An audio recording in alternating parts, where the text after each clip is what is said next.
টানা ভারী বর্ষণ এবং ভারত থেকে আসা পানিতে দেশের 11টি জেলায় স্মরণকালের ভয়াবহ বন্যা দেখা দিয়েছে।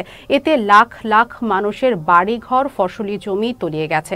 পানিবন্দী ও ক্ষতির মুখে পড়েছেন প্রায় ৪৫ লাখ মানুষ। এখনো পর্যন্ত ১৩ জনের মৃত্যুর খবর পাওয়া গেছে। সাম্প্রতিক এই বন্যার কারণ শুধু স্থানীয় বৃষ্টিপাত নয়, উজানের ঢলের কারণেই ভয়াবহ হয়েছে বলে জানায় আবহাওয়া অফিস। বিস্তারিত আমিরুল ইসলামের প্রতিবেদনে। বন্যার করাল গ্রাসে বিপর্যস্ত দেশের 11টি জেলা। কোথাও কোথাও পানির উচ্চতা 12 ফুটের উপরে উঠে গেছে। পশ্চিমবঙ্গ ও বাংলাদেশ বরাবর একটি লঘু চাপ ছিল 16 থেকে 20 আগস্ট পর্যন্ত। এই লঘু চাপের কারণে সপ্তাহব্যাপী চট্টগ্রাম, রাঙামাটি, কুমিল্লা, নোয়াখালী, ফেনী, কক্সবাজার জেলায় হয় ভারী বৃষ্টিপাত।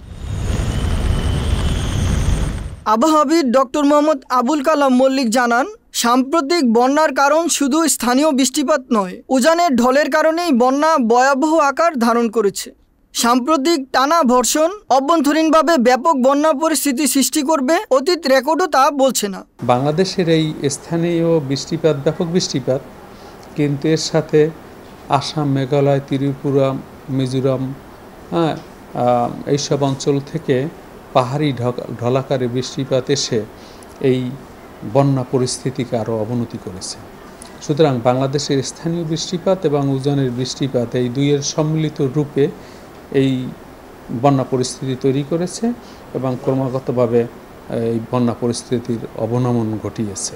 ২৬ আগস্টের পর স্থানীয় উজানের বৃষ্টিপাত কমে গেলে বন্যা পরিস্থিতি ২-১ দিন স্থিতিশীল থেকে ক্রমাগত উন্নতি ঘটতে শুরু করবে। এই সব অঞ্চলে বৃষ্টিপাতের প্রবণতা এবং সম্ভাবনা ২৬ তারিখের পর থেকে তীব্রতা বহুলাংশে কমে যাবে।